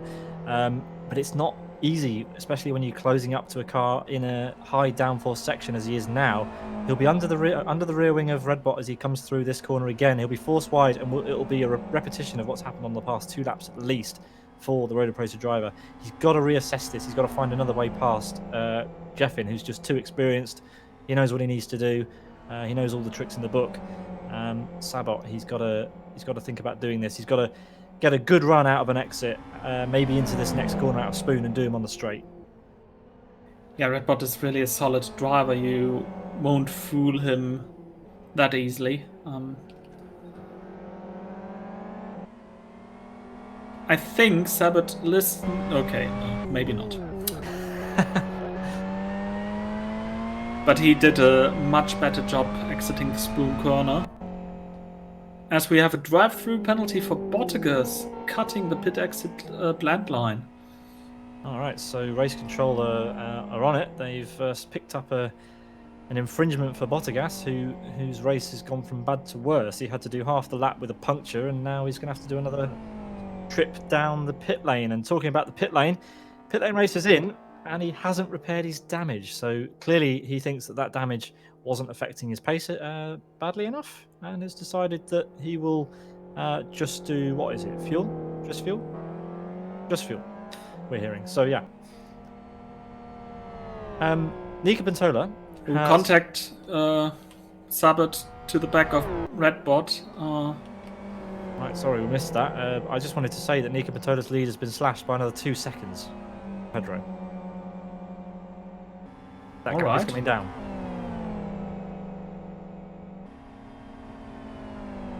You don't want to give Pedro Bicanco an inch. That's all I'm going to say. He has talent in these cars. Nico, he needs to not be complacent here. He wants to finish ahead. Pedro can throw everything, including the kitchen sink, at this car if he wants to. And it seems as though he's up to speed. I'd be interested to see what his pace is compared to Nico at the moment. I'm sure we'll see that as the lap times keep coming in. But yeah, we're watching the battle for P6 between Race Screen's Redbot and Road Appraiser's Sabot. Indian versus Brazilian. Oh, there's a lap car. That's pit lane race. That was shortly out of control in front of the leader, but thankfully no interference. Yeah. Not the first time we've witnessed trouble for backmarkers in front of the leaders in the last few days, but we won't talk about that. Sabot is making a move. Finally making a move on Jeffin Jacob. It took him long enough. Here he goes. He's going to try and make it move around the outside, and Jeffin, yeah, he's got a smart head on him. he lets that one happen. He'll try and get him back at some point. He's been watching Sabot in his rearview mirror for the last few laps. He'll know where he's weak, and Jeffin will certainly know how to strike back if he needs to. So let's see what happens here. Can Redbot respond to that move? Right now, it looks like Sabot's got the move made and is charging ahead.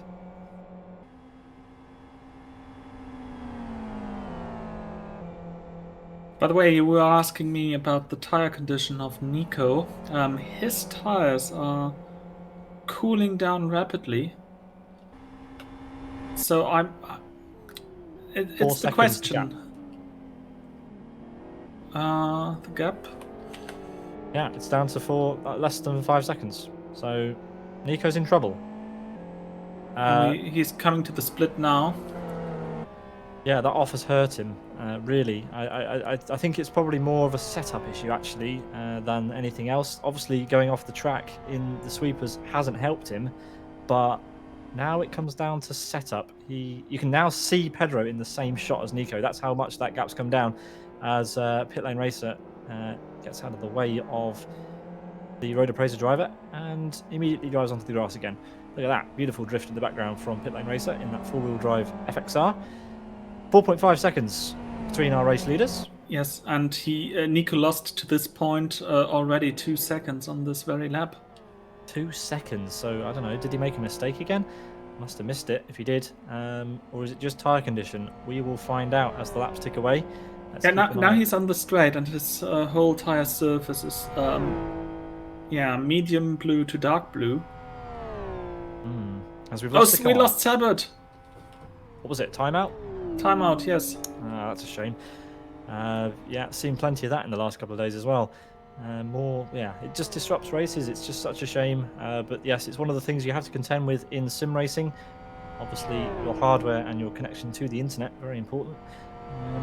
It's the equivalent of having a mechanical, I guess, because we don't really have mechanicals in sim racing. Yeah, it's not Grand Prix 2 or Grand Prix 3 or Grand Prix 4 for that matter.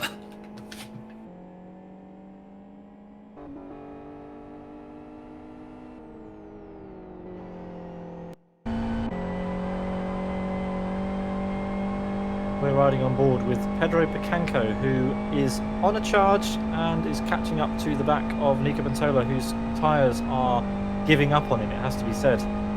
They are approaching heat death of the universe temperatures, and Pedro is on a flyer.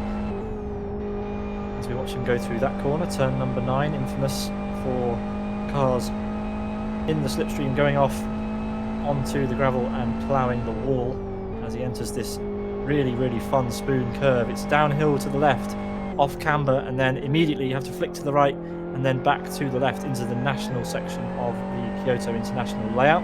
Then there's this brilliant chicane, another left, right, then left. Tyres placed over the exit of that corner just to stop cars from cutting it. There's a little bit of trouble with the tyres if you cut that one. Into the infield, we have another fantastic complex of corners. Pedro dropping a wheel on the gravel there, but that won't upset him. Another right, another left, and then a flat-out left-hander as we head through to the Parabolica, which is absolutely awesome in the GT1 spec XRR. Down 2 gears, or nope, just the one, to the apex, and then slowly up onto the power. Short shift there from Pedro, and this short run down to the double left as he will exit out of the national section, back onto the oval. The car ahead of him there, just exiting out of shot, stage left, is Nico Pantola. Genuine Racing Unite, our race leader. The gap down to 4 seconds now, Thilo. He's really catching. Yeah, the next split coming up. Bottas has completed his penalty, and as you can see there on your timing tower, Sabot has rejoined the race. He may or may not get his laps back from race control. Yes, he will. Okay, he will get his laps back. Great. So it's not all over for Sabot. It's obviously a blow, but points are available, and he will be wanting to pick up some of those for his efforts. So yeah, we need to keep an eye on the front battle, Thilo, because this gap is just coming down and coming down and coming down. It's now under 4 seconds, and Nico's got traffic to contend with. He's got the rear of, I believe that's Talha. Talha, oh, he's loose. But he gets out of the way early enough. Yeah, I saw him starting to spear off. Luckily, no issues. as we head towards the line on lap number 17 to begin lap 18.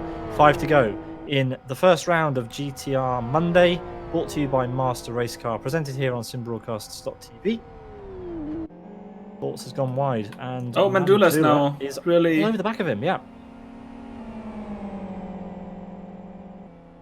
he's in the slipstream, definitely. So this is going to be an attack, maybe not into turn 1, but into turn 3, if Mandula can keep it over the first chicane. Yeah, Mandula looking to make it 2 podiums in, well, like 3 weeks, I guess, in the XRR. Really enjoying this car lately is Mandula, and he's only got 1 car in his way to achieve that goal. He got 3rd in the 5th round of the GT2 Challenge a few weeks ago at Firm Bay, and he's looking to do the same here, but Bortz will absolutely want to deny him that. Bortz was having to defend quite heavily from Victor Veloso earlier, but was given a bit of breathing room when Victor decided to spectate and leave the race around here on the lap. But now he's got Mandula, very experienced hands right behind him. And Mandula with a better line up the hill. Yeah, what's he going to do? He's very experienced, but turn 9 is infamous for taking out even the best of drivers. He's not close enough for it to really affect him. You've still got to be careful at that sort of range. No such problems here. Mandula's going to try and close that gap up and get him somewhere else.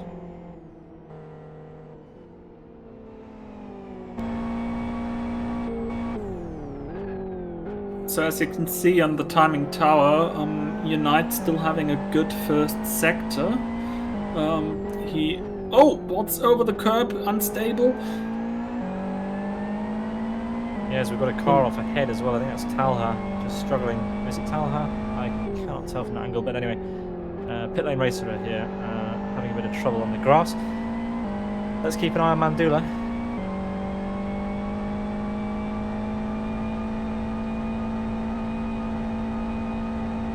Mandula now in the rather difficult dirty air zone.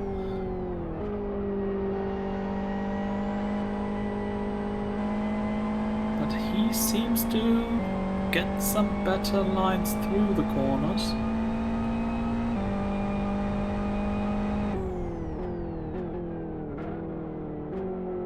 Pause with a very peculiar line there into that double left.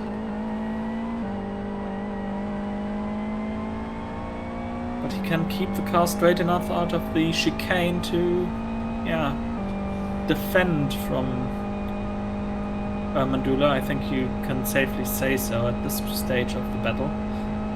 I'm going to make an observation, and I hope I'm not wrong, but I think Mandula may have a touch of engine damage on this car, which is hampering his straight line speed ever so slightly. I heard some misfiring. Kick has a flat tyre. No more trouble for drivers with the tyres. Another Master Race Car driver as well. What's going on? Again, front left. Front left. So we saw that Kig overtook Bottas when Bottas had his flat, but now this is teammates giving curses to teammates by the looks of it, because Kig has suffered the same fate, and it's another long drive around this track. He's now got a double left-hander, which won't be too bad for him. It's the right-handers you've got to watch out for when you've got a front-left puncture. Carefully does it back to the pit lane, Kig, if you want to finish this race. Ika Matola has flicked a switch, I think, because the gap is steadily going up again, Thilo. Yes, although that's probably not due to Unite doing anything for it. Pedro's pace dropped dramatically. Dario's got a puncture as well. It's becoming flat spot puncture paradise today, as a third Master Race Car driver struggling with front punctures. Yeah, front right this time. We've lost Sabot again from this race.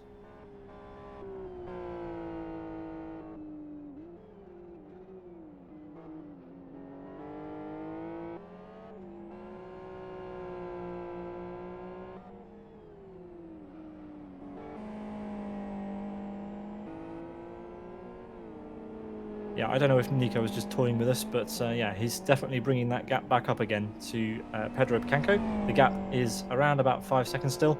Bought some 30 seconds nearly off the back of the leading pair, and under pressure from Race Green Mandula, a driver who would sorely love to get a podium in this first round.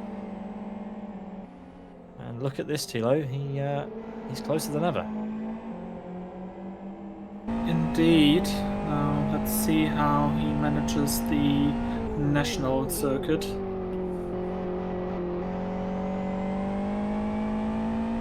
As race control informs us that all cars with puncture are now in the pit lane and off track.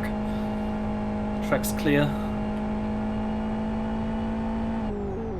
Good stuff. We like to see it. Dario loses a place to Bottas, so those two switch back over. And Kig will probably be overtaken by Bottas as well. Those two will switch around, no doubt, at some point. But anyway, we are watching from the rear view camera on Bortz's rear bumper at the smiling face number plate of Mandula, driving for Race Green. They head onto the oval for the 19th time in this opening round. But again, not close enough to make anything of it.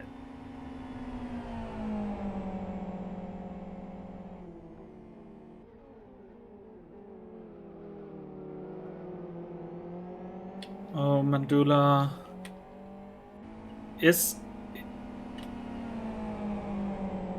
So we're hearing that not only we suspect him to have slight engine damage, but also that his gearing is too high. Yeah, that's a bit strange, isn't it? I mean, you've got a lot of long straights here, so having the lower down gears perfectly tuned is going to be difficult. There's absolutely massive straights and a huge oval section around this lap that, yeah, getting the perfect setup is going to be difficult.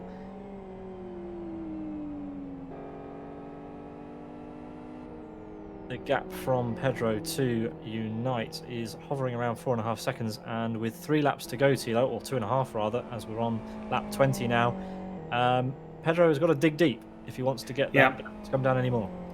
I think Pedro is now suffering also from the, as you called it, the heat death tires.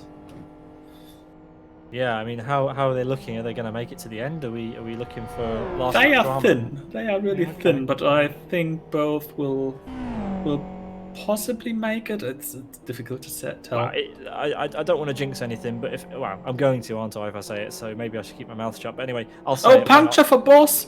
Okay, Mandula into third position. Yeah, so unseen to us again. Mandula swung past and bought front left again for the XRR. Long way round to go. Another long way round to go. That'll be a lock-up one, I guess. Down into the hairpins. Pedro Picanco has done it before. He's been to the end of races on no stops, and we saw him cross the line with a puncture once. Another puncture. Mandula in third position with a puncture. Wow, so 2 of the top 4 now with punctures. And Gemini is now coming. He is going to pass them. Well, unless he gets a puncture himself. Mandula up into P3 confirmed on the timing tower, but yeah, he managed to get past Bortz while Bortz was having his own puncture, and it could be crucial. Mandula had his puncture slightly later. Can he get into the pits and ahead of Gemini, or will Gemini suffer the same fate? No. We are hearing that all the XRRs are having a really tough time of it at the front of this field. Pedro could be at risk, and we don't really know if Nico is going to be okay or not. We assume he will be, obviously. It's impossible to know. This track is seriously technical. If you've never driven it, you should give it a go. Kyoto International, what a track. But it's full of hairpins, and the XRR, the FZR, and the FXR, they don't really like hairpins when you're trying to manage your tyres. You're going from top speed down to nothing on the brakes. You're going to be locking up tyres if you're not careful, especially on a very long stint like this. Can Pedro Picanco nurse this car round? He has brought the gap under 4 seconds again, Thilo. Yes. I'm waiting with bated breath here. I would say that Unite and Pedro are can't lay pretty much on the same pace because both tires are stone cold. 2 laps to go in this race. Yeah, we're on to lap 21, the penultimate lap of the opener. And yeah, we're just waiting to see if these guys are going to make it round without any drama. I mean, the thing is, we have seen in the last lap of an endurance race around Kyoto, in fact, way back in, what would it be, March or April last year, the TRR 8 hour, one of the teams that was leading, in fact, I think it was LFS Hungary, they put it in the beach on the final lap in the gravel and lost the lead. So anything can happen here. Mandula to the pits. Mandula to the pits, okay. Gemini taking 3rd position. That is a remarkable comeback. Hopefully Gemini doesn't suffer from the same tyre problem, Thilo. Pedro's got a puncture. Oh dear. He's off. He's off at the, in the corner. Yeah, at the corner where the lead went from LFS Hungary, actually. Oh, he needs to be really careful he doesn't get 2 punctures here. Unlikely. Oh, he's gone off at turn 8. This is bad. If you can't get it out of the gravel, it's bad. Don't loop it. Don't loop it, Pedro. He's got a big buffer to Gemini. But if Gemini can keep those tyres alive, he could take up P2. And that would be a remarkable turnout. He was down to P13 at the start of the race. And Pedro's gone off at turn 9 as well. He's gone off at that corner and he's going to loop it. He's looped it. Can he get the car out? He needs to keep it alive. Oh, don't put it back in the gravel, Pedro. Oh, he's stopped. He's stopped. It's all over. It's all over for Pedro. He had traction. He had traction. We could have a rescue car here. We could have a virtual safety car. Stand by for VC. So there's going to be a virtual safety car speed in 5, 4, 3, 2, 1. Gemini is going to take P2 in this race unless he has a trouble as well. But this race will most likely go down to, the wire. Look at the gap at the front. The gap at the front won't be respective now because obviously it's based on time, not distance. So the gaps will be a little bit off at this point. So we will wait to see what happens and when this VSC will end. Gemini has managed to get himself free, so expect it to end any moment now. Will we see cars pitting under the VSC? It's possible it won't go on long enough for that. But yeah, drama. Sorry, it's Pedro that was trapped. My mistake. Pedro is out of the gravel, not Gemini. Gemini was never in the gravel. Pedro is out. But he has a puncture and has lost P2 in this race. It was looking so close, but he couldn't make it stick.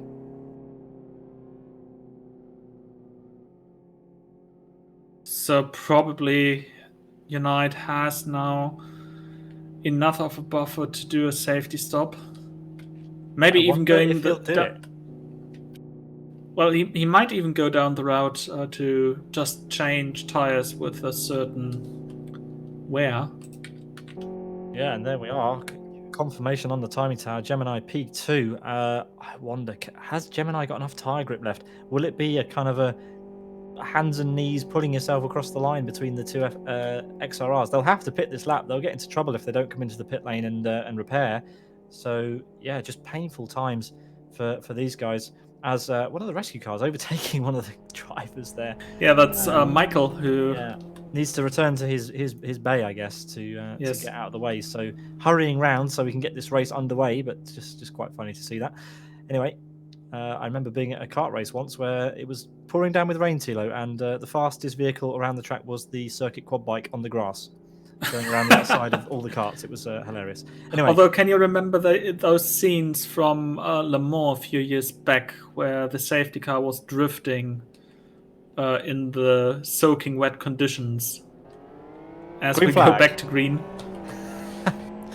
Plenty of funny action going on.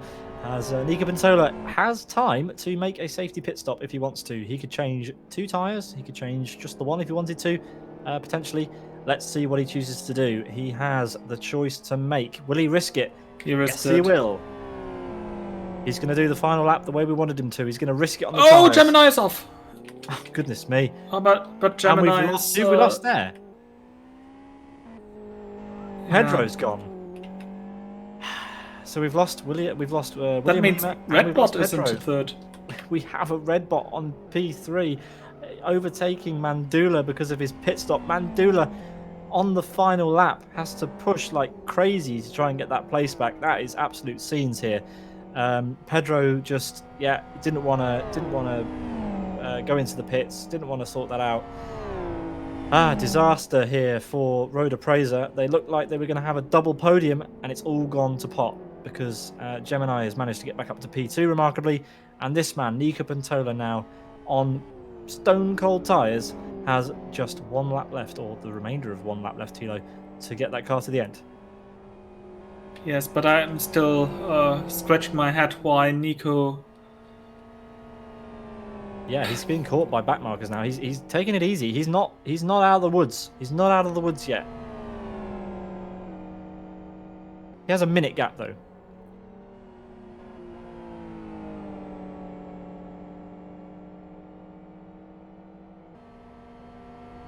Only a few corners left, but when we say a few corners, this is a 10-kilometer track. It's still.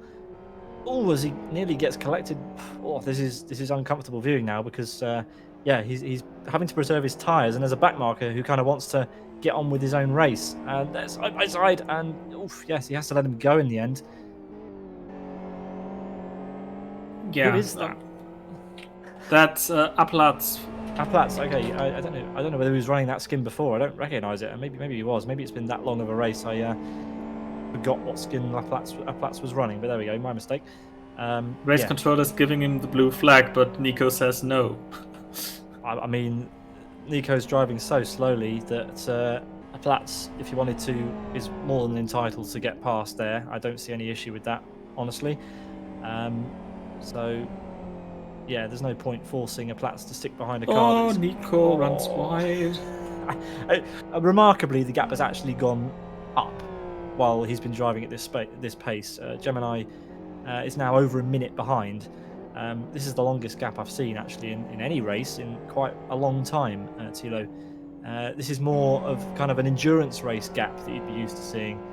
Nico Pantola has put a minute over the rest of the field right now as we watch him approaching the final sector. So Nico's now going through the oval for the final time in this session, in this race. He says bye-bye to Applatz, who's probably just having fun to take another 3-minute, 15 or 20 lap for himself. Yeah, Applatz is going to have a lap all to himself because Nico Pantola is rounding the final corner, Thilo. Yeah, through the final corner, very slow on the grass. Not on the grass, on the gas. Accelerating out of the final hairpin and chicane complex, and now he is crossing the line. He's still got tread on the tires, and he's crossing the line to win the first round of the 2021 GTR Monday Series by MRC. So congratulations to Unite, and now we've got a short while until we see P2 arrive. Yeah, while we're waiting for P2, we need to make sure there are no bins around the track for Nico to crash into after he won the race. The last time Nico won a race that we watched, he crashed into a bin post-race at West Hill. Yes, I recall that. I remember that a certain Chris Ford was rather amused of that scene. I think it was you and I who were commentating on that race, was it not? It was. Here comes Gemini out of the final corner. What a race he's had. I mean, I don't think he can believe it, can he? I hope we get to talk to him after the race. I don't think so. Yeah, out of the final corner comes Gemini for Master Race Car. It wasn't a win for the Master Race Car, the hosts. Look at that weaving. He's enjoyed it. Across the line, P2 for Gemini. Well deserved, I have to say. After, I don't think he really made any errors at the start of the race. It was just a case of he just got mugged at the start. He did make an error in the middle of the race as Redbot comes across P3, taking a very well-deserved podium. When was the last time we saw Redbot on the podium? That's remarkable. Mandula probably a little bit annoyed that his teammates got the better of him there. But ultimately, the puncture for Mandula has cost him that one. Congratulations to Redbot. That's an achievement. And look, we have an FZR and an XRR and an FXR on the podium. That's quite a romantic way to finish. Indeed. That's quite remarkable, although yeah, the FXR is not really the car to go on around this circuit. We have one on P3 as we see just on the stream, or just shortly saw on the stream, both, standing there on the grass, looking a little bit disappointed. Yeah, it was a race that could have gone a different way. He had a podium position for quite a while, just behind his teammate, and his teammate has decided to leave, and Bortz just didn't have the luck.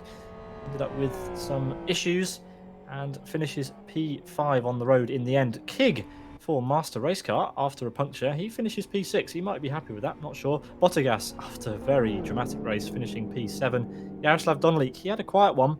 Saw a bit of action from him at the beginning. He finishes P8. Iranian champion Yari Katila, after a bit of drama early on, finishing in P9. Probably not the outing he expected on his charge to try and defend his championship. Dario, in style across the start-finish line, backing it into the wall, finishes in P number 10. And celebrations begin for Nico Pintola, who has proceeded to ruin all of his tyres. Does he realise that there's a podium that he's got to climb up? Not sure if he's going to manage it without any rubber. Anyway. Ablatz now coming to the line in 11th position, completing now our list of 13 finishers. So quite a hefty race in terms of As you can see now on the complete race result list that is now displayed on the screen, 1 hour, nearly 20 minutes.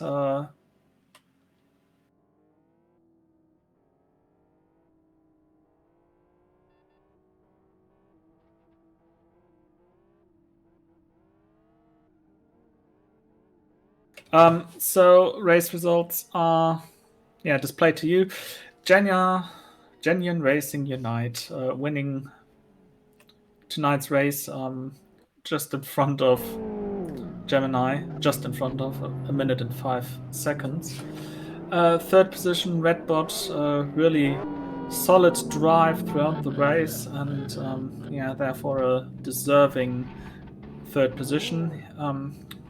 Closely behind him, Mandula, the other race green driver. Then Roger Prazer Sports, also caught out by a late puncture. Same Kick and also Bottas. They all suffered from punctures in 5, 6, and 7. Yaroslav Donalik, as you said, a quiet race. In 8th, also a rather quiet race, apart from the early dramas. In 9th position, our series champion Yari Katia. Dario for MRC in 10th position. Ablatz, the final driver to finish on the lead lap, and he only finished on the lead lap because Unite really had to go really slow for his final lap around this track. Then Talha, 1 lap down. Roger Prezer's Pedro retired 2 laps down. Pit Lane Racer also 2 laps down.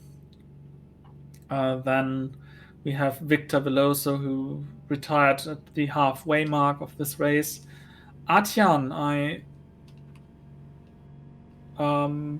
was not aware that he had to retire as well 17 laps ago. So in the first third of this race, he had to say goodbye. Mega in 17th position, William Lima in 18th, Salvian in 19th. The sad side when we mentioned him to be an unknown name to us to retire immediately thereafter. And Sabot, I think Sabot might be misplaced on this list because he completed a couple of laps, but he seemingly never got his laps back, so he also concludes the list we have here for you. Yeah, there's our podium. I don't think the drivers got the memo that they were supposed to reverse up the podium gantries. It's as if they're having the podium celebration all to themselves. So we'll see what's going on there. There we are. There's a better angle. In the middle, Nico Pintola, as Redbot decides he's had enough of the champagne. I think Redbot listens to us. Okay, so Redbot's decided he's going to turn around. For the camera, Dan is going to have to push Nico back off that somehow. Redbot, you're going to. This is a. I wonder what's going on here. Nico's got 4 flat tires. So there we go. Gemini's doing it. Let's see if Nico is tuned into the circuit sound system. Gemini has swung round. No, I think Nico is solidly in the let's not face the. Yeah. Oh no, here he goes. So he's beached it. He's Yeah, he has got 4 flats. Oh no. Oh dear. So he's gonna have to go down a little bit quicker than that. Maybe Dan can. We need the Benny Hill theme tune. Do we have the license for that?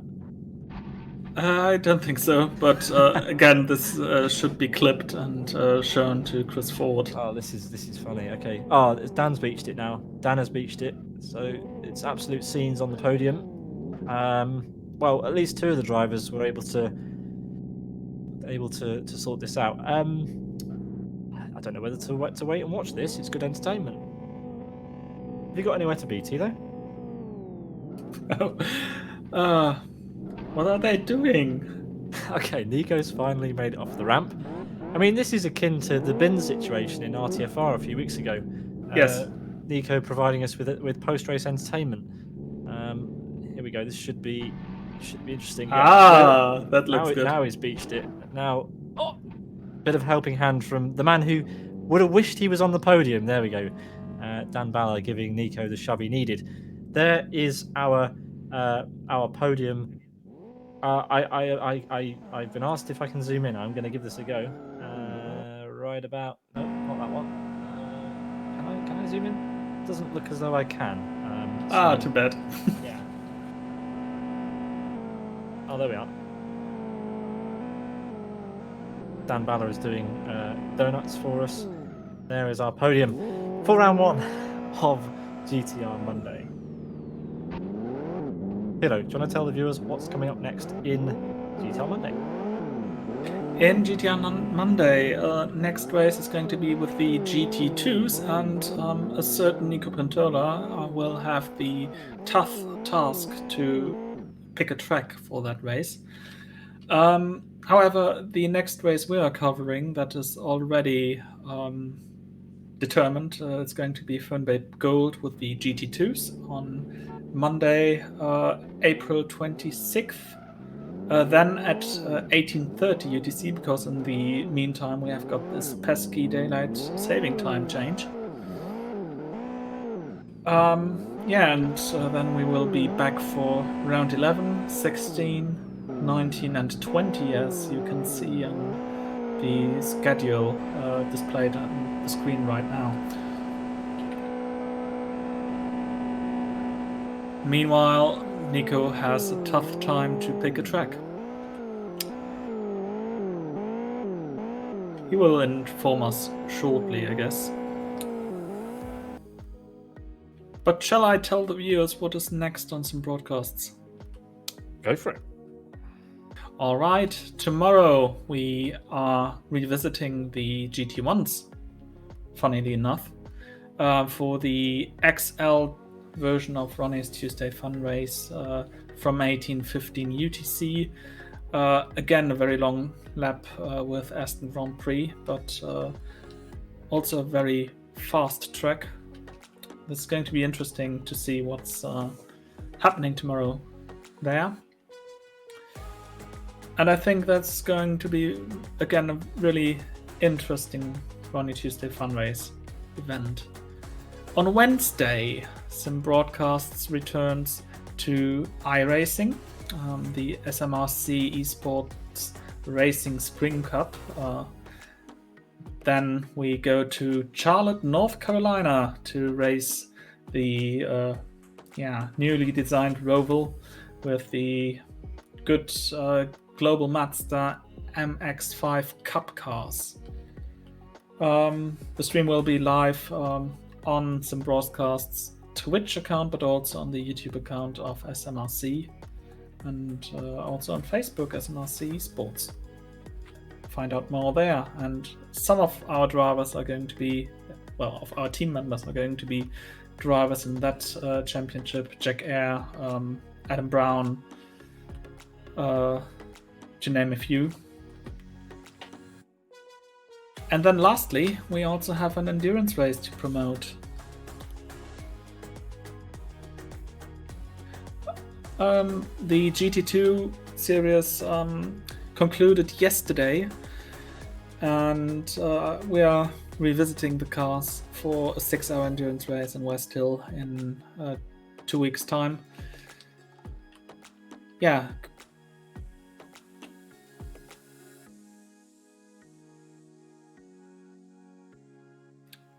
Yeah, and next round of GTR Monday will be the GT2s at Blackwood Historic Reversed. So that's the decision of today's winner. So GT2s at Blackwood Historic Reversed on Monday 29th March. Without a stream, but hopefully you guys enjoyed today's stream and can join the grid next week round. We will be back with GTR Monday on April 26th at 18:30 UTC. Any final words from you?